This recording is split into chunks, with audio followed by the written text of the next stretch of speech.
মিলবে, একদম হুবহু মিলবে। ওই ঘর বাড়ি ছাড়ার কথা এটার মধ্যেও পাবেন। এই জেরুজালেমের কথাই বলবে যে কেমনে তারা ঘর বাড়ি ছাড়া হয়েছে। ঘর বাড়ি ছাড়া অবস্থায় জীবনযাপন কাটাতে কাটাতে ক্লান্ত হয়ে গেছে। তৎকালীন নবী শামুয়েলকে গিয়ে বলছে, আপনি আল্লাহর কাছে দোয়া করেন না, আল্লাহ আমাদের জন্য একজন শক্তিশালী বাদশাহ পাঠাক, যেন আবার আমরা জেরুজালেম বিজয় করতে পারি। আল্লাহ কিন্তু আমাদেরও শিখিয়ে দিয়েছে যে তোমরা দোয়া করবা সুলতান আন নাসিরা, যেন আল্লাহ তোমাদের জন্য একজন শক্তিশালী বাদশাহ পাঠায়। হে আল্লাহ, আপনি আমাদের উম্মতে মুহাম্মাদিকে, ফিলিস্তিনকে, জেরুজালেমকে, গাজার মুসলমানদেরকে উদ্ধার করার জন্য শক্তিশালী শাসক পাঠান। বলেন আল্লাহুম্মা আমিন। এই দোয়া তারাও করেছে নবীর কাছে গিয়ে। আল্লাহ বলছে, আলাম তারা ইলাল মালাই মিন বানি ইসরাঈল মিন বাদি মূসা ইয ক্বালু লিনাবিয়্যিন লাহুম বা'আস লানা মালিকান নুকাতিল ফি সাবিলিল্লাহ। হে নবী, আপনি একটু আল্লাহর সাথে কথা বলেন, আল্লাহর কাছে দোয়া করেন, আল্লাহ আমাদের জন্য একজন বাদশা দিক, ওই বাদশার পিছনে আমরা যুদ্ধ করব। তো নবী জানতেন এই বানু ইসরাইলের স্বভাব, যে এরা কত বড় নিমক হারাম, এটা তিনি জানতেন। তো তিনি নবী উত্তরে কি বলছেন, হালা আসাইতুম ইন কুতিবা আলাইকুমুল কিতালু আল্লা তুকাতিলু। আরে আমি আল্লাহর কাছে দোয়া করে যদি একজন রাজা নেই, তারপরে তোমরা যে যুদ্ধ করবে আর গ্যারেন্টি কি? তোমরাই তো তারা যারা মুসা আলাইহিস সালামের সাথে যুদ্ধ করনি, তো তোমরা যে মুখ ফিরিয়ে নিবে এর কোনো গ্যারেন্টি আছে? তখন তারা উত্তরে বলছে, ওয়ামা লানা আল্লা নুকাতিলা ফি সাবিলিল্লাহ ওয়া ক্বাদ উখরিজনা মিন দিয়ারিনা ওয়া আবনাইনা। এই যে বাড়ি থেকে তাড়িয়ে দেওয়া, আরে আমরা কেন যুদ্ধ করব না? আমরা তো আমাদের বাড়িঘর ছাড়া হয়ে গেছি। আজকের মুসলমানেরা বাড়িঘর ছাড়া আছে না নাই ভাই? আছে। আজকের জেরুজালেমের, ফিলিস্তিনের মুসলমানেরা বাড়িঘর ছাড়া, ওই যুগের মুসলমানেরা বাড়িঘর ছাড়া হয়ে গেছে আল্লাহর আযাবে। আমাদের বাহ্যিক যে কারণই থাক, অভ্যন্তরীণ কারণ হচ্ছে আল্লাহর আযাব। তো আমরা তো আমাদের বাড়িঘর ছাড়া হয়ে গেছি, আমরা কেন যুদ্ধ করব না? অবশ্যই করব। আপনি আল্লাহর কাছে দোয়া করেন। ফালাম্মা কুতিবা আলাইহিমুল কিতালু তাওয়াল্লাউ ইল্লা কালিলাম মিনহুম। কিন্তু সত্যি সত্যি যখন আল্লাহ বাদশা পাঠিয়ে দিলেন, তখন যুদ্ধ আর তেমন বেশি মানুষ করতে পারলো না। হাজার হাজার মানুষ থেকে মাত্র ৩১৩ জন যুদ্ধ করতে পেরেছিল, মাত্র। বাকি সব পরীক্ষায় ফেল করেছে। কিভাবে আল্লাহ তাদের পরীক্ষা করেছিলেন সেটাও বলছেন। ক্বাদ বা'আসা লাকুম তালুতা মালিকা। তখন নবী বলে দিলেন, আল্লাহ তোমাদের জন্য রাজা করে দিয়েছেন তালুতকে। ওরা বলছে, আরে তালুত রাজা হলো মানে? আমরা এত বড় বড় সমাজের সব বড় বড় নেতা, আমরা থাকতে তালুত রাজা হবে? আল্লাহ কোরআন মাজিদে বলছেন, তালুত তোমাদের চেয়ে জ্ঞানে এবং শক্তি সামর্থ্যে বড়, এই জন্য তাকে আমি রাজা বানিয়েছি, তোমরা তার আনুগত্য করো। ঠিক আছে, তালুতের আনুগত্য করে এবার যুদ্ধের মাঠে অবতীর্ণ হবেন। যুদ্ধের মাঠে অবতীর্ণ হলে তাবুত ফিরে পাওয়া যাবে। তাবুত কি? তাবুত হচ্ছে মুসা আলাইহিস সালামের লাঠি, তাবুত হচ্ছে মুসা আলাইহিস সালামের পাথর, যেই পাথর ফেটে ঝর্ণা বের হয়েছিল। ওইটা যারা জেরুজালেম থেকে এদের তাড়িয়ে দিয়েছিল, জুলিয়েট বাদশাহ, যার নাম আল্লাহ কোরআনে বলেছে জালুত, ওই জালুত নিয়ে চলে গেছিল। তো ওখান থেকে বানু ইসরাইলরা বরকত পেত, বরকত লাভ করত। তো বলছে, যদি তোমরা এই যুদ্ধে বিজয়ী হও, তাহলে মুসার লাঠি আর পাথর পুনরায় তোমাদের ফিরিয়ে দেওয়া হবে, যাতে তোমরা বরকত লাভ করতে পারো। তো যুদ্ধের জন্য রওনা দিয়েছে। আল্লাহ পরীক্ষা স্বরূপ বলেছে, এই যুদ্ধে যাওয়ার পথে নদী আছে, নদীতে যদি পানি পান করো যুদ্ধে অংশগ্রহণ করতে পারবে না। নদীতে যদি পানি পান না করো যুদ্ধে অংশগ্রহণ করতে পারবে। ঠিক আছে, সবাই পানি পান করে নিয়েছে, ৩১৩ জন পানি পান করেনি। এই ৩১৩ জন নদী পার হওয়ার পর দেখছে বিশাল সেনাবাহিনী জালুতের। এত বড় বিশাল সেনাবাহিনীর সামনে ৩১৩ জন কেমনে যুদ্ধ করবে? কোরআনে আল্লাহ তারা বলছে, কোরআনে বর্ণনা করছে, তারা বলছে, লা তাকাতা লানা আল ইয়াউমা বিজালুত ওয়া জুনুদি। এত বিশাল সেনাবাহিনীর সাথে আমরা ৩১৩ জন কেমনে যুদ্ধ করব? তখন যারা আল্লাহকে ভয় করতো, এর মধ্যে দাউদ আলাইহিস সালাম ছিলেন। এই যুদ্ধে দাউদ আলাইহিস সালামের বয়স ২০ বছর, দাউদ আলাইহিস সালামের বয়স ১৭ বছর। তো দাউদ আলাইহিস সালাম সহ আর যারা আল্লাহকে ঈমান আনতো, আল্লাহকে ভয় করত, ক্বালাল্লাযীনা ইয়াযুন্নুনা আন্নাহুম মুলাকুল্লাহ, যারা বিশ্বাস করত যে একদিন আল্লাহর সাথে সাক্ষাৎ হবে, মরলে আল্লাহর দেখা পাবে, তারা বলল, শোনো, কাম মিন ফিয়াতিন কালিলাতিন গালাবাত ফিয়াতান কাসীরা। যদি আল্লাহর সাহায্য থাকে, কত অল্প দলকে আল্লাহ কত শক্তিশালী দলের বিরুদ্ধে বিজয়ী করে দেন। যদি আল্লাহর সাহায্য থাকে, আল্লাহু মা'আস সাবিরিন, আল্লাহ ধৈর্যশীলদের অন্তর্ভুক্ত। বরং তোমরা আল্লাহর কাছে দোয়া করো। দোয়াও আল্লাহ বলেছে, তারা কি দোয়া করেছিল? রব্বানা আফরিগ আলাইনা সাবরাও ওয়া সাব্বিত আকদামানা ওয়ানসুরনা আলাল কওমিল কাফিরিন। এই দোয়া তোমরা করতে থাকো, দোয়া করো এবং আল্লাহ ভরসা করে যুদ্ধে ঝাঁপিয়ে পড়ো। মাত্র 313 জন নিয়ে যুদ্ধে ঝাঁপিয়ে পড়লো বিশাল বাদশাহ জালুতের বিশাল সেনাবাহিনীর বিরুদ্ধে। দাউদ আলাইহিস সালাম নিজে হাতে বাদশাহ জালুতকে জবাই করেছিলেন, দাউদ আলাইহিস সালাম।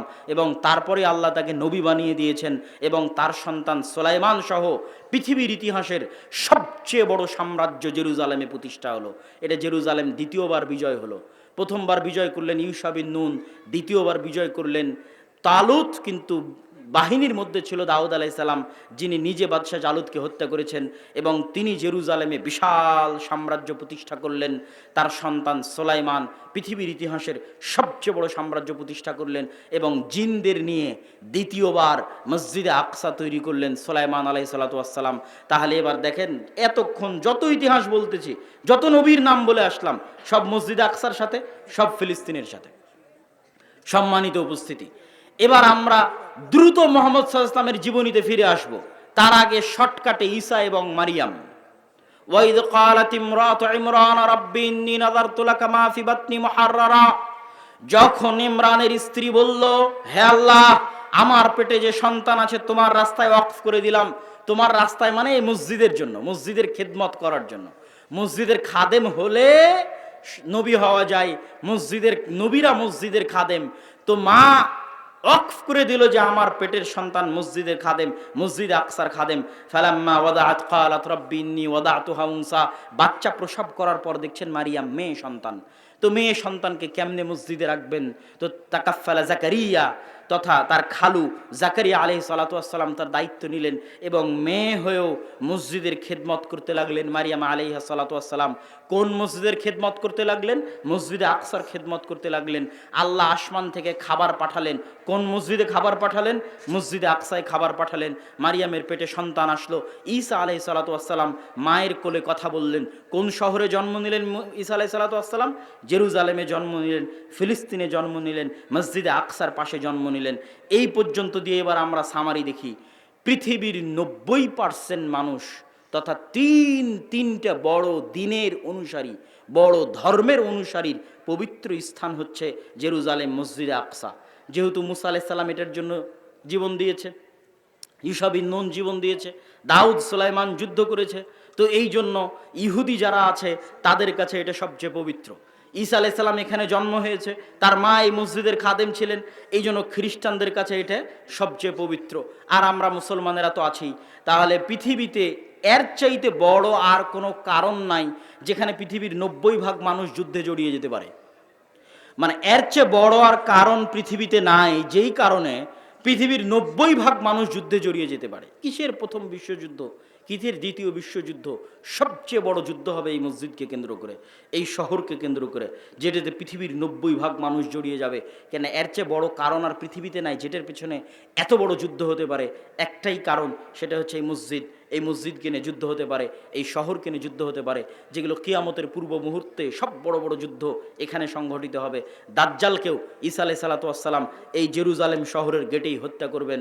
এগুলো সব এই ফিতনা বলেন, যুদ্ধ বলেন, যেটাই বলেন, কিয়ামতের পূর্ব মুহূর্তে মক্কা মদিনা সেফ থাকবে। যা ঘটবে মসজিদে আকসাকে কেন্দ্র করে ঘটবে, জেরুজালেমকে কেন্দ্র করে ঘটবে। আমরা চলে আসি আমাদের নবীর ইতিহাসে, আমাদের নবীর জীবনীতে। আমাদের নবী মুহাম্মদ সাল্লাল্লাহু আলাইহি ওয়াসাল্লামের সাথে জেরুজালেম, মসজিদে আকসার সম্পর্ক কি? আমাদের নবী মুহাম্মদ সাল্লাল্লাহু আলাইহি ওয়াসাল্লামের সাথে জেরুজালেমের বেশি না 3টে সম্পর্ক বলে আমরা বক্তব্যের মুসলমানদের জেরুজালেম বিজয়ের ঘটনায় এগিয়ে যাব। এক, যখন আল্লাহ সালাত ফরজ করলেন তখন মুহাম্মদ সাল্লাল্লাহু আলাইহি ওয়াসাল্লামকে আদেশ দিলেন মসজিদে আকসা মুখিয়ে সালাত আদায় করো। এটা মুহাম্মদ সাল্লাল্লাহু আলাইহি ওয়াসাল্লামের জন্য অনেক কষ্টের ছিল। কেন কষ্টের ছিল? তিনি জন্মের পর থেকে দেখছেন কাবা সবচেয়ে পবিত্র ঘর। তার বাপ দাদা আদি পুরুষ কাবা ঘরের খেদমত করেছে। সেই কাবা ঘরকে পাশে রেখে, সেই কাবা ঘরকে নিজের কাছে রেখে আল্লাহ বলছে মসজিদে আকসা মুখিয়ে সালাত আদায় করে। তবে একদিন দুই দিন নয়, 17 মাস। কদ নারা তাকাল্লুবা ওয়াজহিকা ফিস সামা। আর আল্লাহর নবী বারবার আসমানের দিকে চাইতে থাকলেন, কখন আল্লাহর ওহী আসবে, মসজিদ আকসা পরিবর্তন হয়ে কাবা কেবলা হয়ে যাবে। কিন্তু শুরু করলেন আল্লাহ মসজিদে আকসা দিয়ে। এটা ছিল মদিনায় অবস্থানরত ইহুদি, মদিনায় অবস্থানরত খ্রিস্টানদের কাছে মেসেজ যে এটা হচ্ছে দ্বীনে হক। তোমরা যেই মসজিদে আকসাকে পবিত্র মনে করো, সেই মসজিদে আকসাই মুসলমানদের প্রথম কেবলা। বলেন আল্লাহু আকবার। এটা আল্লাহ সুবহানাহু তাআলার হিকমাহ যে মুসলমানদের প্রথম কিবলা, মুসলমানদের প্রথম মসজিদ, যেই মসজিদ মুখী হয়ে তৈরি হয়েছে সেটা মসজিদ আকসা। মুহাম্মদ সাল্লাল্লাহু আলাইহি ওয়াসাল্লামের জীবনে দ্বিতীয় ঘটনা, সুবহানাল্লাযী আসরা বিআবদিহি লাইলাম মিনাল মাসজিদিল হারামি ইলাল মাসজিদিল আকসা আল্লাযী বারাকনা হাওলাহু। ওই সত্তার পবিত্রতা বর্ণনা করছি যিনি তার বান্দা মুহাম্মদ সাল্লাল্লাহু আলাইহি ওয়াসাল্লামকে মসজিদে হারাম মক্কার কাবা থেকে রাতের বেলা সফর করিয়েছেন মসজিদে আকসায়। কোন মসজিদে আকসাই? আল্লাযী বারাকনা হাওলা, যেই মসজিদে আকসার চারিদিকে আমি আল্লাহ বরকত দিয়ে ঘিরে রেখেছি। বলেন আল্লাহু আকবার। কোরআনের আয়াতের অনুবাদ করলাম, কোরআনের আয়াতে আল্লাহ বলছেন মসজিদে আকসার চারিদিকে আমি বরকত দিয়ে ঘিরে রেখেছি, বারাকনা হাওলা। তাহলে মুহাম্মদ সাল্লাল্লাহু আলাইহি সাল্লাম কাবা থেকে সরাসরি তিনি আসমানে যাননি, কাবা থেকে তিনি মসজিদে আকসায় গেছেন, মসজিদে আকসা থেকে তিনি আসমানে গেছেন। এটা মুহাম্মদ সাল্লাল্লাহু আলাইহি সাল্লামের জীবনের দ্বিতীয় ঘটনা। মসজিদে আকসায় তিনি বোরাক বেঁধেছেন, ওই বোরাক বাঁধার জায়গা এখনো আছে। মসজিদে আকসায় তিনি নবীদের ইমামতি করে সালাত আদায় করিয়েছেন। সম্মানিত উপস্থিতি, মুহাম্মদ সাল্লাল্লাহু আলাইহি সাল্লামের জীবনের তৃতীয় ঘটনা, হুদায়বিয়ার সন্ধির পরে মক্কার কাফের এবং মুশরিকেরা ব্যবসায়িক উদ্দেশ্যে গেছে ফিলিস্তিনে, জেরুজালেমে। তখন ফিলিস্তিন জেরুজালেমে কন্ট্রোল আছে রোমান এম্পায়ারের।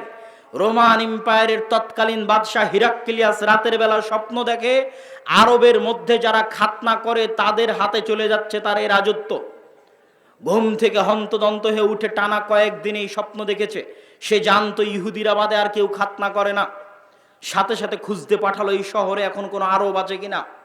খুঁজে দেখা গেল আবু সুফিয়ান রাদিয়াল্লাহু তাআলা আনহু, যিনি তখন কাফের এবং যিনি তখন আবু জাহালের জায়গায় দায়িত্ব পালন করছেন, মক্কার কাফের মুশরিকদের সর্দার, আল্লাহর রাসূলের বিরুদ্ধে কয়েকটা যুদ্ধে নেতৃত্ব দিয়েছেন, ওহুদের যুদ্ধে নেতৃত্ব দিয়েছেন, খন্দকের যুদ্ধে নেতৃত্ব দিয়েছেন, আল্লাহ রাসূলের মুখোমুখি যুদ্ধে নেতৃত্ব দিয়েছেন আবু সুফিয়ান রাদিয়াল্লাহু তাআলা আনহু।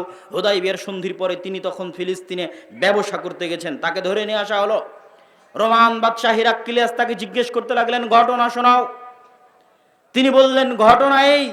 তখন রোমান বাদশাহ হিরাক্লিয়াস কয়েকটা প্রশ্ন করলো, তার মধ্যে দুটো প্রশ্ন করে আমরা বক্তব্য সামনের দিকে এগিয়ে নিয়ে যাব। দুটো প্রশ্নের একটা প্রশ্ন হচ্ছে, আমাকে বলো মুহাম্মাদের পূর্বে তার বংশে অতীতে তোমাদের কুরাইশ বংশে, বানু হাশিম বংশে, ইসমাইলের বংশে অতীতে আর কেউ কোনদিন কি নবী দাবি করেছিল? আবু সুফিয়ান বললেন, না, অতীতে তো দীর্ঘ 2-3 হাজার বছরে ইসমাইলের বংশ নবুয়তের ভান ধরেছে, কিন্তু আগে তো কেউ রাজা বাদশাহ ছিল না, তাহলে ভান ধরার তো প্রয়োজন নাই, তাহলে ঘটনা কিছু আছে। তারপরে একের পর এক জিজ্ঞাসা যখন শেষ, তখন বাদশাহ হিরাক্লিয়াস ঘোষণা করতেছে। কে ঘোষণা করতেছে? তৎকালীন বিশ্বের সবচেয়ে শক্তিশালী এম্পায়ারের রাষ্ট্রপ্রধান। মনে করেন আজকের পৃথিবীর সবচেয়ে শক্তিশালী রাষ্ট্র যদি আমেরিকা হয়, তাহলে আমেরিকার রাষ্ট্রপ্রধান কোথায় বসে ঘোষণা করতেছে? জেরুজালেমে মসজিদে আকসার পাশে বসে ঘোষণা করতেছে। কার সামনে ঘোষণা করতেছে? আল্লাহর নবীর সবচেয়ে বড় শত্রু মক্কার কাফের মুশরিকদের সর্দারের সামনে বসে ঘোষণা করতেছে, জেরুজালেমে বসে ঘোষণা করতেছে। তৎকালীন বিশ্বের সবচেয়ে বড় এম্পায়ারের শাসক ঘোষণা করতেছে, আবু সুফিয়ান তুমি যা বললে তা যদি সত্য হয়, তাহলে মাউযি আকাদামাইয়া তাহতা মাউযি আকাদামাইয়া, আমার পায়ের নিচে যে মাটি আছে এই মাটি একদিন মুহাম্মাদের অনুসারীদের দখলে চলে যাবে। আল্লাহু আকবার। এটাই মসজিদ আকসার মাটি, এটাই জেরুজালেমের মাটি। তাহলে এর চেয়ে বড় ভবিষ্যৎবাণীর আর প্রয়োজন নাই। সম্মানিত উপস্থিতি, মুহাম্মদ সাল্লাল্লাহু আলাইহি সাল্লাম তার জীবনে দুইটা যুদ্ধ করেছেন জেরুজালেম বিজয় করার জন্য, মুতা এবং তাবুকের যুদ্ধ। এটা অনেকেই আপনাকে এভাবে বলে দিবে না। কেন আমি বললাম এটা জেরুজালেম বিজয়ের জন্য যুদ্ধ? মুতা এবং তাবুকের যুদ্ধ হয়েছিল রোমানদের বিরুদ্ধে, আর আরবের সবচেয়ে কাছে রোমানদের সবচেয়ে বড় হেডকোয়ার্টার ছিল জেরুজালেমে। আপনি যদি বাংলাদেশের বিরুদ্ধে যুদ্ধ করেন তাহলে এটাও বলা যাবে যে ঢাকার বিরুদ্ধে যুদ্ধ। অনেক সময় দেশের নামের জায়গায় রাজধানীর নাম বলে দেওয়া হয়। ভারতের জায়গায় দিল্লি, বাংলাদেশের জায়গায় ঢাকা, ঢাকার বিরুদ্ধে যুদ্ধ। তাহলে জেরুজালেমের বিরুদ্ধে যুদ্ধ, রোমান না বলে বলেন জেরুজালেমের বিরুদ্ধে যুদ্ধ। কেননা এই যুদ্ধ দুটো হয়েছিল রোমানদের বিরুদ্ধে, আর রোমানদের হেডকোয়ার্টার ছিল তৎকালীন জেরুজালেম। আর মুতার যুদ্ধ ছিল জেরুজালেম থেকে মাত্র 100 কিলোমিটারের ব্যবধানে, যেই যুদ্ধে পরপর 3 জন সাহাবী শহীদ হয়েছে। আর আল্লাহর নবী মদিনায় বসে চোখের পানি ফেলতেছে আর বলছেন এখন তরবারি হাতে নিল সাইফুম মিন সুয়ুফিল্লাহ, আল্লাহর তরবারিগুলোর একটা তরবারি, সেটা হচ্ছে খালিদ ইবনুল ওয়ালিদ। এই যে যুদ্ধ হচ্ছে রোমানদের বিরুদ্ধে, এটা জেরুজালেম থেকে মাত্র 100 কিলোমিটার দূরে। এই জন্য বললাম আল্লাহর নবী তার নিজের জীবদ্দশায় দুইটা যুদ্ধ করেছেন মসজিদ আকসা বিজয় করার জন্য। একটা হচ্ছে মুতা আর একটা হচ্ছে তাবুক। সম্মানিত উপস্থিতি, আল্লাহর নবীর মৃত্যুর পরে আবু বকর রাদিয়াল্লাহু তাআলা আনহু ওই সেনাবাহিনীকে থামাননি যেই সেনাবাহিনীকে আল্লাহর নবী রোমানদের বিরুদ্ধে রওনা করেছিলেন মসজিদ আকসা এবং জেরুজালেম বিজয় করার জন্য, তাকে তিনি থামাননি। কিন্তু জাকাত অনাদায়কারীদের বিরুদ্ধে, মুরতাদদের বিরুদ্ধে যুদ্ধ করতে গিয়ে তার গতি কিছুটা স্লোথ ছিল। ওমর রাদিয়াল্লাহু তাআলা আনহু ক্ষমতা পাওয়ার পরে জেরুজালেম বিজয় করার জন্য, মসজিদ আকসা বিজয় করার জন্য, পৃথিবীর ইতিহাসের সবচেয়ে বড় যুদ্ধ জেরুজালেম বিজয়ের জন্য মুসলমানদের যে বড় বড় দুইটা যুদ্ধ, একটা সালাহুদ্দিন আইয়ুবী যুদ্ধ করেছিলেন হিত্তিনে, আর আরেকটা এখন ওমর রাদিয়াল্লাহু তাআলা আনহুর খেলাফত আমলে হচ্ছে ইয়ারমুকের যুদ্ধ। ইয়ারমুকের যুদ্ধে রোমানদের সেনাবাহিনীর সদস্য ছিল 3 লক্ষ, আর ইয়ারমুকের যুদ্ধে মুসলমানদের সদস্য ছিল মাত্র 12,000। এটা হচ্ছে মসজিদে আকসা বিজয় করার জন্য সবচেয়ে বড় যুদ্ধ। তৎকালীন প্রধান সেনাপতি আবু উবাইদা ইবনুল জাররাহ, আগের সেনাপতি ছিল খালিদ বিন ওয়ালিদ। ওমর রাদিয়াল্লাহু তাআলা ক্ষমতায় এসে খালিদ বিন ওয়ালিদকে তার পদ থেকে পদচ্যুতি করান। পদচ্যুতি করে প্রধান সেনাপতির দায়িত্ব দেন আবু উবাইদা ইবনুল জাররাহকে। যদিও খালিদ বিন ওয়ালিদ মুজাহিদ হিসেবে যুদ্ধ করছে, সাধারণ ডেপুটি, সে প্রধান army chief, deputy army chief হিসেবে যুদ্ধ করতেছে, আর প্রধান আর্মি চিফ হচ্ছেন আবু উবাইদা ইবনুল জাররাহ। সম্মানিত উপস্থিতি, এই বিশাল যুদ্ধের আগে আবু উবাইদা ইবনুল জাররাহ চিঠি লিখলেন ওমর রাদিয়াল্লাহু তাআলা আনহুকে লক্ষ্য করে, আমিরুল মুমিনিন, আজকে 3 লক্ষ রোমান বাহিনীর বিরুদ্ধে মাত্র 12,000 মুসলমান নিয়ে যুদ্ধ করা সম্ভব নয়। যদি বাই চান্স যুদ্ধে পরাজয় হই, মুসলমানদের ইমান দুর্বল হয়ে যাবে, অনেক দুর্বল ইমানের মানুষ মুরতাদ হয়ে যাবে, অনেক দুর্বল ইমানের মানুষ ইসলাম থেকে মুখ ফিরিয়ে নিবে। অতএব এই যুদ্ধে হারা যাবে না, এই যুদ্ধে পরাজিত হওয়া যাবে না। আপনি মদিনা থেকে অতিরিক্ত সেনাবাহিনী পাঠান, মদিনা থেকে অতিরিক্ত মুজাহিদ পাঠান, না হলে আমরা এই যুদ্ধে পুরো পরাজিত হয়ে যেতে পারি। বিশাল 3 লক্ষ বাহিনীর সামনে 12,000 সেনাবাহিনী দিয়ে কিছুই করা সম্ভব নয়। ওমর রাদিয়াল্লাহু তাআলা আনহু ওই চিঠির উল্টা পিঠে লিখে পাঠালেন, লা তুহাউবিলান্নাকা কাসরাতাল রোম ওয়ালা তুহাউবিশান্নাকা কিল্লাতাল মুসলিমিন। তোমাদেরকে যেন ভীত সন্ত্রস্ত না করে রোমানদের সংখ্যাধিক্য, তোমাদেরকে যেন দুশ্চিন্তাগ্রস্ত না করে মুসলমানদের সংখ্যায় অল্প হওয়া, বরং জেনে রাখো আল্লাহ যার সাথে আছে তারাই সংখ্যাধিক্য, আল্লাহর সাহায্য যাদের সাথে আছে তারাই সংখ্যাধিক্য, আর আল্লাহর সাহায্য যাদের সাথে নাই তারা সংখ্যায় যতই বেশি হোক না কেন তারা সংখ্যায় অল্প, তারা যতই শক্তিশালী হোক না কেন তারা দুর্বল, তারা যতই শক্তিশালী হোক না কেন তারা দুর্বল। অতএব আল্লাহর সাহায্য তোমাদের সাথে আছে। তোমরা সংখ্যায় 12,000 হলেও তোমরাই শক্তিশালী, তোমরা সংখ্যায় 12,000 হলেও তোমরাই সংখ্যাধিক্য। অতএব তোমরা সামনের দিকে এগিয়ে যেতে থাকো। ওমর রাদিয়াল্লাহু তাআলা আনহু অতিরিক্ত কোনো মুজাহিদ, অতিরিক্ত কোনো সেনাবাহিনী না পাঠিয়ে চিঠির উল্টা পিঠে আদেশ দিয়ে পাঠালেন। সম্মানিত উপস্থিতি, আবু উবাইদা ইবনুল জাররাহ এই চিঠি হাতে পেয়ে চিন্তাগ্রস্ত হয়ে গেলেন। 12,000 সেনাবাহিনী নিয়ে কিভাবে 3 লক্ষ সেনাবাহিনীর বিরুদ্ধে যুদ্ধ করবেন? চিন্তাগ্রস্ত হয়ে যাওয়ার পরে তিনি খালিদ বিন ওয়ালিদের সাথে পরামর্শ করছেন। খালিদ বিন ওয়ালিদ পরামর্শ দাও, আমিরুল মুমিনিন খলিফাতুল মুসলিমিন কাউকে পাঠাননি, আমরা 12,000 মানুষ কেমনে 3 লক্ষের বিরুদ্ধে যুদ্ধ করব? খালিদ বিন ওয়ালিদ বললেন, আবু উবাইদা ইবনুল জাররাহ, আপনি যদি কিছু মনে না করেন আমি একটা কথা বলি, আমার কথা আপনি রাখবেন। আবু উবাইদা ইবনুল জাররাহ বললেন, বলো খালিদ। খালিদ বিন ওয়ালিদ, বলো কি কথা? খালিদ বিন ওয়ালিদ বললেন, যেহেতু আমিরুল মুমিনিন কোনো সাহায্য পাঠায়নি, আজকের ইয়ারমুকের যুদ্ধের দায়িত্বটা আপনি আমাকে দিয়ে দেন। আপনি যদিও কাগজে কলমে প্রধান সেনাপতি, কিন্তু আজকে ইয়ারমুকের যুদ্ধে আমি খালিদ বিন ওয়ালিদ প্রধান সেনাপতির দায়িত্ব পালন করব। আমার এই কথাটুকু যদি আপনি রাখেন তাহলে আমাকে প্রধান সেনাপতির দায়িত্ব দিয়ে দেন। আবু উবাইদা ইবনুল জাররাহ বললেন, ঠিক আছে, কোনো সমস্যা নাই, খালিদ তুমি প্রধান সেনাপতির দায়িত্ব পালন করো। ইয়ারমুকে 6 দিন যুদ্ধ হয়েছে, 6 দিন, ছয় দিন যুদ্ধ করার পরে আল্লাহ সুবহানাহু ওয়া তাআলা মুসলমানদের বিজয় দিলেন। মুসলমানেরা 4টা দলে ভাগ হয়ে গেল।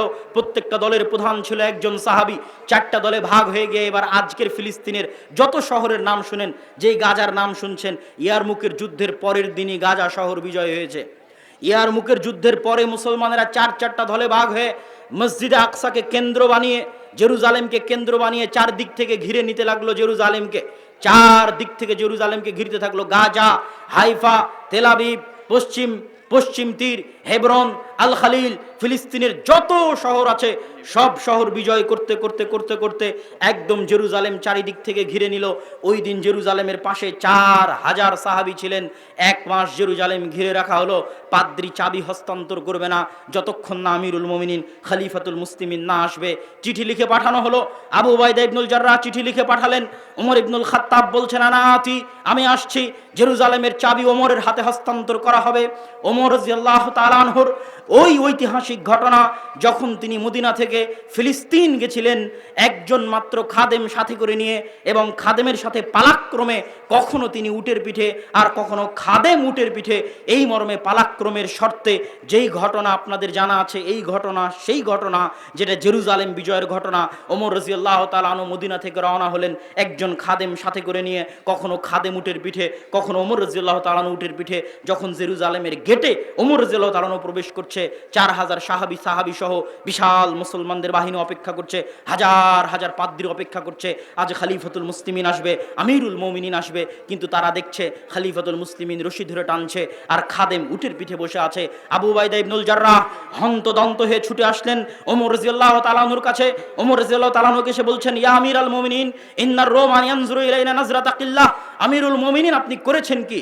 আমিরুল মুমিনিন, আজকে হাজার হাজার পাদ্রী অপেক্ষায় আছে আপনাকে দেখার জন্য।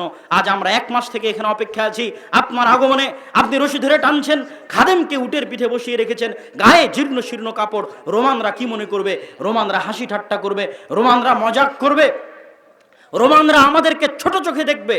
ওমর ইবনুল খাত্তাব কঠিন একটা ধমক দিলেন, আবু উবাইদা, তুমি না বলে অন্য কেউ বললে আমি কষ্ট পেতাম না, তুমি বলাই কষ্ট পাচ্ছি। শোনো আবু উবাইদা, আজ থেকে 30 বছর আগে ওমরের নাম কেউ চিনত না। আজ থেকে 30 বছর আগে আমরা জাহিলি কুন্না কওমানা জিল্লাহ, আমরা কোথায় জাহিলি যুগে না আমাদের নাম ছিল, গন্ধ ছিল, না টাকা ছিল, না পয়সা ছিল, না ক্ষমতা ছিল। আজকে যদি আপনি মনে করেন বাংলাদেশের কোনো বগুড়ার সোনাতলার কোনো একটা অঞ্চলের একজন কৃষক তার ইমানের কারণে, তার তাকওয়ার কারণে, তার পরহেজগারিতার কারণে লুঙ্গি পরে মাথায় মাথল দিয়ে যদি জেরুজালেম বিজয় করতে যায়, আর সেখানে যদি সে বিশ্বের সবচেয়ে বড় এম্পায়ারের বিরুদ্ধে বিজয় অর্জন করে, তো এরকমই 30 বছর আগে না ওমরকে কেউ চিনত। ওমর রাদিয়াল্লাহু তাআলা আনহু বলেন, আমরা ছিলাম কুন্না কওমানা দিল্লাহ, কোথায় মক্কার অন্ধকার জাহিলিয়াতের যুগ, আমাদের কেউ চিনত না। আজ আমি ওমর কোন জেরুজালেম বিজয় করতে এসেছি তোমরা জানো? এই জেরুজালেমের এই মসজিদে আকসাই এই মারিয়াম আলাইহিস সালাতু ওয়াস সালাম থাকতেন। এই জেরুজালেমে ঈসা আলাইহিস সালাতু ওয়াস সালামের জন্ম হয়েছে। এই জেরুজালেমে ইয়াহিয়া জাকারিয়াকে হত্যা করা হয়েছে। এই জেরুজালেম বিজয় করতে এসে মুসা আলাইহিস সালাম পারেননি। এই জেরুজালেম বিজয় করতে আল্লাহ সূর্য থামিয়ে দিয়েছেন ইউশা বিন নুনের জন্য। এই জেরুজালেম বিজয় করেছে দাউদ। এই জেরুজালেম বিজয় করেছে, এই জেরুজালেমে পৃথিবীর সবচেয়ে বড় সাম্রাজ্য প্রতিষ্ঠা করেছে সুলাইমান আলাইহিস সালাতু ওয়াস সালাম। এত বড় বিশাল সাম্রাজ্য, পৃথিবীর 90% মানুষের বিশ্বাসে সবচেয়ে পবিত্র জায়গা, সেই পবিত্র জায়গা আজ ওমর বিজয় করতে আসতে 30 বছর আগে ওমরের নাম কেউ জানতো না। এই যে আল্লাহ আজকে আমাকে এখানে পৌঁছে দিয়েছেন, আযানাল্লাহু বিল ইসলাম, আল্লাহ আমাদের এই ইজ্জত, এই সম্মান, এই ক্ষমতা না চাকচিক্য দিয়ে, না টাকা পয়সা দিয়ে, না রাজনীতি দিয়ে, না কূটনীতি দিয়ে, আল্লাহ আমাদেরকে এই ক্ষমতা, এই সম্মান দিয়েছেন ইসলাম অনুসরণের কারণে, তাকওয়া এবং পরহেজগারিতার কারণে, আল্লাহর কিতাব এবং আল্লাহর নবীর সুন্নাত অনুসরণের কারণে। সম্মানিত উপস্থিতি, আরো লম্বা ঘটনা আছে, কিন্তু সারমর্ম কি, শিখার কি? এই যে পুরো বানু ইসরাইলের লম্বা ঘটনা শুনলেন, জেরুজালেম কেন্দ্রিক ইতিহাস শুনলেন, শিক্ষা এটাই যে আমরা গজবের মধ্যে আছি, আযাবের মধ্যে আছি। যেদিন ঈমান ফিরে আসবে, তাকওয়া ফিরে আসবে, পরহেজগারিতা ফিরে আসবে, যারাই ঈমান নিয়ে, তাকওয়া নিয়ে, পরহেজগারিতা নিয়ে সামনে এগিয়ে যাবে, আল্লাহ যেমন ইউশা বিন নুনের জন্য সূর্য থামিয়ে দিয়েছিলেন, 313 জনকে আল্লাহ যেমন বিজয় দিয়েছিলেন, ঠিক তেমনি মুসলমানদের হাতেও বিজয় হবে। সুলতান সালাহুদ্দিন আইয়ুবী তিনিও অল্প সংখ্যক মানুষ নিয়ে জেরুজালেম বিজয় করেছেন, ফিলিস্তিন বিজয় করেছেন, কিন্তু ঈমান থাকা লাগবে, তাকওয়া লাগবে, পরহেজগারিতা লাগবে। জেরুজালেম মিছিল দিয়েও বিজয় করা সম্ভব নয়, এবং ওই রকম মা লাগবে, ওই রকম বোন লাগবে যারা এরকম সুলতান সালাহুদ্দিন আইয়ুবী জন্ম দিতে পারে, তারিক বিন জিয়াদ জন্ম দিতে পারে। কেননা বেহায়াপনা, বেলেল্লাপনা যখন সমাজে ছড়িয়ে পড়ে, বেপর্দা যখন সমাজে ছড়িয়ে পড়ে তখন সেখানে পুরুষ জন্ম নিতে পারে না, মানে মায়ের বেটা সালাহুদ্দিন আইয়ুবী জন্ম নিতে পারে না, যা জন্ম নেবে সব নামে পুরুষ কামে সব মহিলা। কথা বুঝতে পেরেছেন? সমাজে বেহায়াপনা বেলিল্লাপনা থাকলে এটাই সমাজের রেজাল্ট। সম্মানিত উপস্থিতি, এই দীর্ঘ ইতিহাস থেকে আল্লাহ সুবহানাহু ওয়া তাআলা উম্মতে মুহাম্মাদিকে শিক্ষা নেওয়ার তৌফিক দান করুক, আল্লাহুম্মা আমিন। বক্তব্যের শুরুতে বলেছিলাম আমাদের আজকের এই অনুষ্ঠানটা দেশব্যাপী আল জামিয়া সালাফিয়ার অধীনে মসজিদ ভিত্তিক দ্বীন শিক্ষা পরিচালনার লক্ষ্যে আদ-দাওয়া ইলাল্লাহর যে মহৎ উদ্যোগ, সেই মহৎ উদ্যোগকে সামনে রেখে এই অনুষ্ঠানটি আয়োজন করা হয়েছে। এবং আমরা ইতিমধ্যে বাংলাদেশের 4টি জেলার 126টি মসজিদ সফর করেছি, 250-এর অধিক মসজিদে আমরা মক্তব উদ্বোধন করেছি। এবং সালাফি কনফারেন্স রাজশাহীর পরে তথা 23-24 নভেম্বর রাজশাহী সালাফি কনফারেন্সের পরে আমাদের এই সফর পুনরায় শুরু হবে এবং বাংলাদেশের বাকি জেলাগুলোতেও আমরা যাব এবং সেখানেও মসজিদ ভিত্তিক মক্তব চালু করার জন্য, দ্বীন শিক্ষা ব্যবস্থা করার জন্য আমরা মানুষদের মধ্যে সচেতনতা তৈরি করতে চাই। আমি আমার দীর্ঘ সফরে ইউরোপ, সৌদি এবং ভারতের দীর্ঘ সফরে মুসলমানদের দূরবীন দিয়ে দেখেছি এবং আপনাদেরকে বললাম যে মুসলমানদের চরিত্র 200-250 বছরে নষ্ট হয়েছে। যেমন বানু ইসরায়েলের চরিত্র ফেরাউনের গোলামিতে নষ্ট হয়ে গেছিল, আমাদের চরিত্র এই 70 বছরে এখনও ঠিক হয়নি। তথা 1946-45-এর পরে এই 70 বছরে এখনও চরিত্র ঠিক হয়নি, আরও সময় লাগতে পারে চরিত্র ঠিক হতে। কিন্তু ওই রকম উঁচু হিম্মত, স্বাধীন চেতা মনোভাব নিয়ে যারা, তাকওয়া পরহেজগারিতে নিয়ে যারা সামনে এগিয়ে আসবে তাদের জন্য বিজয় হবে। কিন্তু আমাদের এই অধপতনের আর একটা বড় কারণ হচ্ছে শিক্ষা না থাকা। আজকে যাদের হাতে, মুসলমানদের যাদের হাতে টাকা আছে, সেই দুবাইকে দেখেন পর্যটন আর বিনোদন নিয়ে ব্যস্ত। মুসলমানদের সন্তানের শিক্ষার জন্য বড় কোনো ইনভেস্ট নাই। সে যত বড়ই বুর্জ খলিফা বানাক না কেন, বুর্জ খলিফা বানানোর মতো ইঞ্জিনিয়ার এখনও সে জন্ম দিতে পারেনি। ওই চায়না, আমেরিকা থেকে ভাড়া করে নিয়ে আসা কোম্পানি, যত চুক্তি হয়, এই আরব বিশ্বের যতগুলো ধনী রাষ্ট্র আছে এদের বেশিরভাগ চুক্তিগুলো থাকে ওই সমস্ত আমেরিকান এবং যে কোম্পানিগুলো আছে চাইনিজ কোম্পানি তাদের কাছে। তথা তারা শিক্ষায় পিছিয়ে আছে তাদের চাইতে 500 বছর। ইউরোপ এবং আমেরিকার চাইতে আমরা তো দরিদ্র দেশ, তৃতীয় বিশ্বের কান্ট্রি, যারা মুসলমানদের ধনী দেশ তারাও 500 বছর পিছিয়ে আছে। আর আমাদের দেশের রাষ্ট্রের কথা যদি বলেন, সরকারের হাতে টাকা থাকলে রাস্তাঘাট তৈরি করে, ব্রিজ কালভার্ট তৈরি করে, শিক্ষার জন্য কোনো বিনিয়োগ নাই সরকারের। যে শিক্ষার জন্য কিছু করলো, জ্ঞান গবেষণার জন্য কিছু করলো, আমাকে আপনাকে পড়ানোর জন্য কিছু করলো, আমাকে আপনাকে কিছু শেখানোর জন্য কিছু করলো, এরকম কোনো বড় প্রজেক্ট আপনি পাবেন না। কেননা আমরা যদি নাও পড়ি তবুও বিদেশে লেবারি করে টাকা পাবো, এটাতেই সরকারের চলবে, এটাতেই সরকারের দিন পার হবে রেমিটেন্স দিয়ে। সুতরাং আমরা পৃথিবীতে লেবার হিসেবেই থাকবো, এতে সরকারের কোনো আপত্তি নাই। এরকম অশিক্ষিত লেবার শ্রেণী তথা তাদেরকে গরু ছাগলের মতো হত্যা করা যায়। আজ মুসলমানদেরকে গরু ছাগলের মতো হত্যা করা কেন সম্ভব হচ্ছে? তার আরও একটা বড় কারণ, তাকওয়া পরহেজগারিতা, ঈমান তো নাই। আর একটা বড় কারণ হচ্ছে আমরা শিক্ষায় তাদের চেয়ে পিছিয়ে। এই জন্য আমাদেরকে গরু ছাগলের মতো তারা হত্যা করতে পারছে। মায়ানমারে দেখেন রোহিঙ্গাদেরকে পশু পাখিও মনে করে না যখন তাদের বুকে গুলি চালায়। কেন? তাদের মধ্যে তাকওয়া পরহেজগারিতা, ঈমানের তো প্রশ্ন আছে, শিক্ষা নাই। আজ ঠিক যদি আপনার মসজিদ কমিটির কাছে আসেন, তাহলে মসজিদ কমিটি টাইলস বানিয়ে রেখেছে। কত মসজিদ এরকম নিবেন? 126টা মসজিদের মধ্যে, মসজিদে আল্লাহর কসম মসজিদে টাইলস লাগানো আছে, আল্লাহর কসম মসজিদে এসি লাগানো আছে, কিন্তু মসজিদে মক্তবের দ্বীন শিক্ষার ব্যবস্থা নাই। কি বলবেন? তখন আমি বক্তব্যে বলেছি যে আপনার এই মসজিদ যদি আপনি স্বর্ণ দিয়ে বানিয়ে দেন, আর এই মসজিদের আশেপাশে তো সব জুয়াখোর আর মদখোরে ভরা, মসজিদ বানিয়ে দিলেন স্বর্ণ দিয়ে, আশেপাশে সব মুসলিম যুবক সন্তানেরা জুয়া, মোবাইলের জুয়া, বাইরের জুয়া, নেশা, বিড়ি, সিগারেট এগুলো নিয়ে ব্যস্ত। তো মসজিদে সালাত আদায় করতে আসবে কে? আপনার এই মসজিদ থেকে তো আগে দ্বীন শিক্ষার ব্যবস্থা করতে হবে। তাহলে এসি টাইলস না থাকলেও খোলা মাঠে মানুষ সালাত আদায় করবে, ঈমান থাকলে খোলা মাঠে সালাত আদায় করবে। সম্মানিত উপস্থিতি, এই দুঃখ এবং এই কষ্ট নিয়ে আমরা দাওয়াতি কাজ করছি। আপনারাও আজকে যে যেখান থেকে এসেছেন ফিরে গিয়ে, কেননা মনে রাখবেন মাদ্রাসা দিয়ে আমরা 2% আপনার সন্তানের, সারা পৃথিবীর মানুষের, মুসলমানের, বাংলাদেশের মুসলমানের, 18 কোটি মুসলমানের 2% ছেলে মেয়েকে আমরা পড়াতে পারি মাদ্রাসায়। কেননা যাই 2%, আর বাকি 98% যায় স্কুলে। তাদেরকে দিন শিখানোর একটাই মাধ্যম, যদি মসজিদে দিন শিক্ষার ব্যবস্থা থাকে। এই লক্ষ্য উদ্দেশ্য নিয়ে আল জামিয়া সালাফিয়ার দাওয়া বিভাগ আর দাওয়া ইলাল্লাহ কাজ করছে। তার অধীনে আজকে এখানে দাওয়া ইসলামী সেন্টার উদ্বোধন হলো। তার এই যুবক ভাইদের অধীনে আজকে এখানে প্রোগ্রামের আয়োজন হয়েছে এবং আপনাদের এই চরেও আমরা কিছু মক্তব আগে থেকে, প্রায় 2 বছর আগে থেকে আমরা 100টা মক্তব পরিচালনা করে আসি। তার মধ্যে কিছু এই অঞ্চলের চরে আছে বগুড়াতে, কিছু গাইবান্ধার চরে আছে বেশিরভাগগুলো, আর নতুন করে আবার আমাদের এই সফরের মাধ্যমে চালু হচ্ছে। এই প্রত্যেকটা মসজিদে আমরা অর্থনৈতিক সহযোগিতাও পাঠানোর চেষ্টা করে থাকি। আমাদের যে সিলেবাসের বই পুস্তকগুলো আছে সেগুলো ফ্রি বিতরণের চেষ্টা করে থাকি। এই লক্ষ্য এবং উদ্দেশ্য নিয়ে আপনাদেরকে দানের হাত প্রশস্ত করার জন্য এই মসজিদ, এই সম্মেলন কমিটি যারা আয়োজন করেছে, স্বেচ্ছাসেবক ভাই যারা এখানে উপস্থিত হয়েছে, তাদের সকলকেই আমি প্যান্ডেলের মধ্যে যাওয়ার জন্য আহ্বান জানাবো। আপনাদের এই দানের অর্থ আপনাদের অত্র অঞ্চলের দিন শিক্ষার জন্যই, অত্র অঞ্চলের মসজিদে কোরআন শিক্ষা, দিন শিক্ষার ব্যবস্থা চালু করার জন্যই ব্যয় হবে। এই নেকির আশায় আপনারা সকলেই উক্ত দানে অংশগ্রহণ করার চেষ্টা করবেন। স্বেচ্ছাসেবকেরা আছে কিনা আমি জানি না, সংখ্যা অনেক অল্প মনে হচ্ছে তো। এবং যারা স্টেজে আছেন তারাও এই বৈঠকি দানে অংশগ্রহণ করার চেষ্টা করেন। আল্লাহ সুবহানাহু ওয়া তাআলা আমাদের উদ্যোগকে কবুল করুক, বলেন আল্লাহুম্মা আমিন। আল জামিয়া সালাফিয়ায় আগামী 23 ও 24 নভেম্বর সালাফি কনফারেন্স আছে। এখান থেকে ভাইয়েরা যাবে।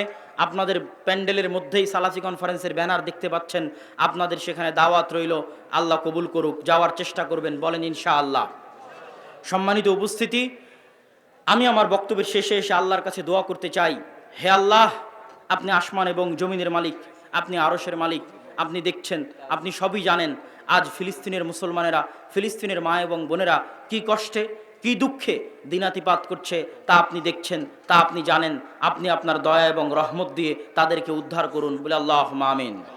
হে আল্লাহ, আপনি আপনার শক্তি, আপনার ক্ষমতা, আপনি আপনার শক্তি, আপনি আপনার ক্ষমতা, যারা আপনার দিনকে, যারা আপনার নবীকে অপমান করে, যারা আপনার দিনের শত্রুতা করে, আপনার নবীর সাথে শত্রুতা করে, তাদের বিরুদ্ধে প্রদর্শন করুন, আল্লাহুম্মা আমিন।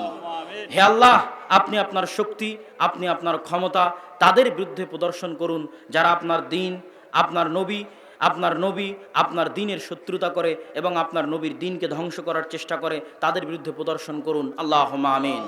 হে আল্লাহ, আপনি সারা বিশ্বে যেখানে যত মুসলমান নির্যাতিত আছে, কষ্টে আছে, তাদের জন্য সুলতানান নাসিরা, উদ্ধারকারী, সাহায্যকারী, শক্তিশালী বাদশা পাঠিয়ে দিন, বলে আল্লাহুম্মা আমিন। হে আল্লাহ, আপনি মুসলমানদের জন্য সুলতান সালাহুদ্দিন আইয়ুবী, ওমর ইবনুল খাত্তাব, তারিক বিন জিয়াদের মতো শক্তিশালী শাসক, শক্তিশালী আমির, শক্তিশালী নেতা পাঠিয়ে দিন, যার অধীনে মুসলমানেরা জিহাদ করে তাদের এই কষ্ট, তাদের এই দুঃখ থেকে বের হয়ে আসতে পারবে, সেরকম শাসক আপনি দান করুন, আল্লাহুম্মা আমিন। হে আল্লাহ, ফিলিস্তিনে যে সমস্ত মুসলমানেরা মারা যাচ্ছে তাদেরকে আপনি শহীদ হিসেবে কবুল করুন, আল্লাহুম্মা আমিন। হে আল্লাহ, আমরা আজকে যারা এখানে উপস্থিত হয়েছি তাদেরকে আপনি আপনার দ্বীনের উপরে মৃত্যু পর্যন্ত টিকে থাকার তৌফিক দান করুন, আল্লাহুম্মা আমিন। মহিলা প্যান্ডেলে মা এবং বোনদেরকে অনুরোধ করব, আপনারা উক্ত বৈঠকি দানে অংশগ্রহণ না করে বিদায় নেবেন না। অবশ্যই আপনারা চেষ্টা করবেন উক্ত বৈঠকি দানে অংশগ্রহণ করতে। আল জামিয়া সালাফিয়া সারা দেশব্যাপী শিক্ষা কেন্দ্রিক, মসজিদ কেন্দ্রিক আমরা কাজ করি। জামিয়া সালাফিয়া রূপগঞ্জ, নারায়ণগঞ্জ প্রায় 60 বিঘা জমির উপর, জামিয়া সালাফিয়া ডাঙ্গিপাড়া পবা রাজশাহী প্রায় 30 বিঘা জমির উপর, এবং জামিয়া সালাফিয়া ডাঙ্গিপাড়া পবা রাজশাহীতে বিদেশি শিক্ষক এবং বিদেশি ছাত্র অবস্থান করে। প্রায় বাংলাদেশের বিশ্ববিদ্যালয়গুলোতে যেই লেভেলের বেতন আছে, জামিয়া সালাফিয়া ডাঙ্গিপাড়া পবা রাজশাহীতে বিদেশি শিক্ষকদের সেই লেভেলের বেতন আছে। এবং সৌদি আরব থেকেও কিছুদিন পূর্বে মেহমান এসেছিল, যারা 10 দিন ব্যাপী ছাত্রদের দার্স দিয়েছে, এবং মদিনা ইসলামী বিশ্ববিদ্যালয় থেকে মেহমানদের আসা অব্যাহত থাকবে, এবং তারা আপনাদের সন্তানকে জামিয়া সালাফিয়া ডাঙ্গিপাড়াতে দার্স দিবে। আমরা এটাকে মার্কাজি দারুল ইলুম, মার্কাজুল ইলম বানাতে চাই, এবং তারই অধীনে সারা দেশব্যাপী মসজিদ ভিত্তিক দিন শিক্ষা কার্যক্রমের আমরা উদ্যোগ নিয়েছি। আল্লাহ সব কিছুকে কবুল করুক, আল্লাহুম্মা আমিন। যারা আজকের এই বক্তব্যটা লিখিত আকারে পড়তে চান, এই মাসেরই যদি মাসিকাল ইতেসাম থাকে, নভেম্বরের মাসিকাল ইতেসাম আজকে আছে কিনা, নিয়মিত পুরো জেরুজালেমের ইতিহাস লিখিত আকারে যাচ্ছে। যাওয়ার সময় মাসিকাল ইতেসাম নেওয়ার চেষ্টা করবেন, আমাদের যে বই পুস্তকগুলো আছে সেগুলো নেওয়ার চেষ্টা করবেন। আর জেরুজালেমের ইতিহাসটা পর্ব আকারে মাসিকাল ইতেসামে যাচ্ছে। আল্লাহ সুবহানাহু ওয়া তাআলা কবুল করুক। সম্মানিত উপস্থিতি, আমি আমার বক্তব্য এই বলে শেষ করছি। سبحانك اللهم وبحمدك أشهد أن لا إله إلا أنت أستغفرك وأتوب إليك وآخر دعوانا عن الحمد لله رب العالمين السلام عليكم ورحمة الله وبركاته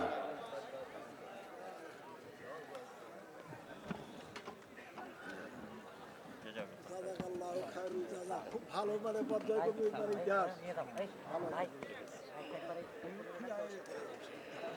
জেরুজালেমে প্রবেশ করতেছে বিজয়ী বেশে। তো বিজয়ী বেশে যে জেরুজালেমে প্রবেশ করতেছে, তো আল্লাহ আদেশ দিচ্ছে, শোনো, এই দীর্ঘ আযাব শাস্তি কতদিন ফেরাউনের অধীনে শাস্তি ভোগ করলা, তারপরে সিনাই মরুভূমিতে 40 বছর পাগলের মতো ঘুরলা, এখন তোমাদেরকে জেরুজালেম বিজয় করার তৌফিক দিলাম। যখন জেরুজালেমে প্রবেশ করবা, মাথা নিচু করে সুজ্জাদান, মাথা নত করে সিজদাবনত অবস্থায় জেরুজালেমে প্রবেশ করবা, আর মুখে বলতে থাকবা হিত্তাতুন হিত্তাতুন হিত্তাতুন। হিব্রু ভাষায় আমরা আরবিতে যেমন বলি আস্তাগফিরুল্লাহ আস্তাগফিরুল্লাহ আস্তাগফিরুল্লাহ, তো হিব্রু ভাষায় আস্তাগফিরুল্লাহ হচ্ছে হিত্তাতুন হিত্তাতুন হিত্তাতুন, মানে মাথা নিচু করে সিজদা অবস্থায় জেরুজালেমে প্রবেশ করবা আর মুখে বলতে থাকবা আস্তাগফিরুল্লাহ আস্তাগফিরুল্লাহ আস্তাগফিরুল্লাহ। কত বড় নিমক হারাম কওম! সবাই যে করেছে তা নয়, কিন্তু তাদের একদল মানুষ আল্লাহর এই আদেশকে লঙ্ঘন করে মাথা নিচু না করে আগে পিছন দিল জেরুজালেমে প্রবেশ করার জন্য। বলেন নাউজুবিল্লাহ। আল্লাহ কোরআনে বর্ণনা করেছে এই ঘটনা, ভাই আমি বলছি না, সব ঘটনা যা বলছে সূরা বাকারার মধ্যে বনু ইসরাইলদের ঘটনা আল্লাহ বলেছেন। এই বিজয়ের পরে তারা পিছন সামনে দিয়ে মাথা উঁচু করে শহরে প্রবেশ করলো আর মুখে বলতে লাগলো হিনততুন। হিনততুন মানে হচ্ছে গমের দানা। হিনততুন মানে কি? গমের দানা। আর হিত্ততুন মানে আস্তাগফিরুল্লাহ। এই জন্যই এই যে ইতিহাস থেকে শিক্ষা, এই ইতিহাস থেকে শিক্ষা নিয়ে আমার নবী কি করেছিলেন, আগের আর একটা ইতিহাস থেকে শিক্ষা নিয়ে সাহাবীরা কি করেছিলেন, দুটোই বলি। বানু ইসরাইল মুসা আলাইহিস সালামকে বললেন আপনি আর আপনার আল্লাহ গিয়ে যুদ্ধ করেন। বদরের দিন সাহাবীরা আল্লাহর নবীকে বলেছিলেন, মুসার কওম যেমন মুসাকে বলেছিল আপনি আর আপনার আল্লাহ যুদ্ধ করেন, আমরা আনসার আর মুহাজিররা আপনাকে বলবো না যে আপনি আর আপনার আল্লাহ গিয়ে যুদ্ধ করেন। আপনি আগুনে ঝাঁপ দিতে বললে আমরা আগুনে ঝাঁপিয়ে পড়ব, সমুদ্রে ঝাঁপ দিতে বললে সমুদ্রে ঝাঁপিয়ে পড়ব, জীবনে এবং মরণে আপনার সাথে। আল্লাহর নবীর সাহাবীরা আল্লাহর নবীকে বলেছিলেন ওই ঘটনা থেকে শিখে। এবার আমার নবী যেই দিন ফাতহে মক্কা করছেন, ইতিহাস খুলেন, দীর্ঘ 10 বছর 12 বছর পরে যখন মুহাম্মদ সাল্লাল্লাহু আলাইহি সাল্লাম মক্কায় বিজয়ী বেশে প্রবেশ করছেন, তখন মুহাম্মদ সাল্লাল্লাহু আলাইহি সাল্লাম মক্কার সবচেয়ে উঁচা সাইড থেকে প্রবেশ করেছেন। তিনি নিজে বাছাই করেছেন যে মক্কায় তিনি নিচ থেকে উপরে উঠবেন না, মক্কায় তিনি উপর থেকে নিচে নামবেন। কোন দিক দিয়ে নামলে মক্কায় উপর থেকে নামা যাবে সেটা সেই জায়গা বাছাই করে তিনি মক্কার উপরের সাইড দিয়ে, এবার উট যখন ধীরে ধীরে মক্কায় নামতেছে, তখন মুহাম্মদ সাল্লাল্লাহু আলাইহি ওয়াসাল্লামের মাথা উটের যে হাওদাজ থাকে সেই হাওদাজের উপর ঠেকিয়ে দিয়েছেন, সিজদাবনত অবস্থায় মুখে আল্লাহর জিকির আজকার এবং তাসবিহ তাহলিল পড়তে পড়তে মুহাম্মদ সাল্লাল্লাহু আলাইহি ওয়াসাল্লাম মক্কা শহরে প্রবেশ করেছেন। বলেন আল্লাহু আকবার। এটা হলো ইতিহাস থেকে শিক্ষা। তাহলে বনু ইসরাইলের সাথে কি ঘটতেছে তা থেকে আপনাকে শিখতে হবে। এরা এই কওম আল্লাহর এত দয়া দেখার পর এত বড় নিমক হারাম কেমনে হয়ে গেল? এরা তো নবীদেরই সন্তান ছিল, কেমনে এত বড় নিমক হারাম হয়ে গেল, এত বড় নাশুকর হয়ে গেল কেন? তার কারণ আমি যখন মুসলমানদের অবস্থা দেখি যে মুসলমানেরা পৃথিবীতে কেন এত অধপতনে চলে গেল, এত নিচে নেমে গেল, তখন বিশেষ করে ইউরোপ সফরের পর আমার কাছে এটা পরিষ্কার হয়েছে বানু ইসরাইলের অবস্থা আর মুসলমানদের অবস্থা পার্থক্য কি। বানু ইসরাইল যে ওই যে 300 বছর ফেরাউনের গোলামি করেছে, গোলামিতে স্বভাব নষ্ট হয়ে গেছে। কথা কি বুঝতে পারছেন? মানুষ যখন স্বাধীন থাকে, টাকা পয়সা থাকে, ক্ষমতা থাকে, তখন হৃদয় প্রশস্ত থাকে, হিম্মত উঁচু থাকে, অন্তর প্রশস্ত থাকে, হিম্মত উঁচু থাকে। যখন আপনি গোলাম, পালিয়ে বেড়াচ্ছেন, লুকিয়ে বেড়াচ্ছেন, খাওয়ার জায়গা নাই, থাকার জায়গা নাই, তখন আস্তে আস্তে অন্তর ছোট হয়ে যায়। ছোট হতে হতে তাও আবার কত বছর? 200 থেকে 300 বছর অন্তর ছোট হয়ে গেছে। অন্তর ছোট হয়ে চরিত্র বিকৃত হয়ে গেছে। ঠিক আজকের মুসলমানদের, সারা বিশ্বের মুসলমানদের যে অধপতন, তার কারণ হচ্ছে আজ থেকে 60-70 বছর আগে 2-1টা মুসলিম দেশ বাদে সবগুলো মুসলিম দেশ প্রায় 150 থেকে 200 বছর ঔপনিবেশিক শাসন আমলের অধীনে ছিল, কলোনিয়াল সিস্টেম। আমরা ভারত, পাকিস্তান, বাংলাদেশ ছিলাম ব্রিটিশদের অধীনে 190 বছর। আমাদের স্বভাব চরিত্র যে বিকৃত হয়ে গেছে, ওই 190 বছর আগের যারা মুসলমান তারা আমার আপনার মতো ছিল না। ওই 190 বছর আগের মুসলমানের হিম্মত ছিল, হৃদয় প্রশস্ত ছিল, লক্ষ্য স্থির ছিল। আমাদের চরিত্র বিকৃত হয়ে গেছে 190 বছরে। গোলামি করতে করতে, ব্রিটিশদের গোলামি করতে করতে আমরা মেন্টালি জন্মগত বাই বর্ন গোলাম। আমরা এখনো ভারত, পাকিস্তান, বাংলাদেশের মুসলমানেরা জন্মগত গোলাম। ওই 190 বছরের ট্রমা, কেউ যখন দেখে যে তার চোখের সামনে খুব ভয়ঙ্কর কিছু ঘটেছে, ও ট্রমায় ভোগে। তো মুসলমানেরা ওই 190 বছর গোলামির ট্রমা থেকে বের হতে পারেনি। এটা আরো অনুভব করলাম কখন, যখন দেখলাম যে ফ্রান্সের রাজধানী প্যারিসের আইফেল টাওয়ারের সামনে রাত 12টা-1টায় যারা সিগারেট খাচ্ছে সবই মুসলমান, যারা মদ এবং জুয়া খেলতেছে সবই মুসলমান। তো ওরা একটাও ইন্ডিয়া, পাকিস্তান, বাংলাদেশের মুসলমান নয়। তাহলে কোথাকার মুসলমান? ওই ফ্রান্স যেই দেশ শাসন করত ঔপনিবেশিক শাসন আমলে, ওই দেশের মুসলমান। আলজেরিয়া, মরক্কো, নাইজেরিয়া তথা আফ্রিকান কান্ট্রি ফ্রান্স শাসন করত। ফ্রান্স, ইতালি, স্পেন এরা আফ্রিকান কান্ট্রিগুলোকে ভাগ করে নিয়েছিল। তো ওদের চরিত্র এদের শাসনে বিকৃত হয়ে গেছে। এদের অধীনে ওরা 190-200 বছর থেকেছে। এখন ওই ট্রমা থেকে ওরা বের হতে পারেনি, কেন? গোলাম। আমরা 190 বছর গোলাম ছিলাম, এখনো আমরা ওই ট্রমা থেকে বের হতে পারিনি। আমাদের চরিত্র এই জন্য বিকৃত। তো ওরা 300 বছর গোলাম ছিল ফেরাউনের, এই জন্য সকাল সন্ধ্যা নিমক হারামি করতেছে, ছোট লোকের মতো কথা বলতেছে নবীর সাথে আর আল্লাহ সুবহানাহু তাআলার সাথে। আমাদের অবস্থাও আজ অনুরূপী। সম্মানিত উপস্থিতি, এবার আমরা দেখব দ্বিতীয়বার জেরুজালেম বিজয়ের ঘটনা আর এক নবীর হাতে। তার নাম দাউদ। দাউদ আলাইহিস সালাতু ওয়াস সালামের নাম শুনেছেন? দাউদ আলাইহিস সালাতু ওয়াস সালামের হাতে জেরুজালেম বিজয়ের ঘটনা আল্লাহ কয়েক পৃষ্ঠা যাবত সূরা বাকারার মধ্যে বর্ণনা করেছেন।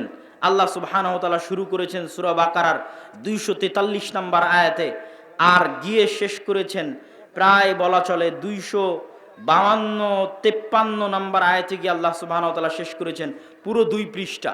দাউদ আলাইহিস সালামের জেরুজালেম বিজয়ের ঘটনা আল্লাহ বলেছে। শুরু কিভাবে? এই যে ইউশা বিন নুনের হাতে জেরুজালেম বিজয় হলো, তারপরেও যে তারা আল্লাহর আদেশ অমান্য করলো, এইভাবে আল্লাহর আদেশ তারা অমান্য করতে থেকেছে। তখন আল্লাহ তাদের উপর আযাব দিয়েছে। আযাবে তারা জেরুজালেম থেকে বিতাড়িত হয়ে গেছে। আযাবে তারা জেরুজালেম থেকে বিতাড়িত হয়ে গেছে। দেখেন, আজকে আপনাদের বলতে এবং ভাবতে কষ্ট লাগলেও আমরা মুসলমানেরা আযাবের মধ্যে আছি।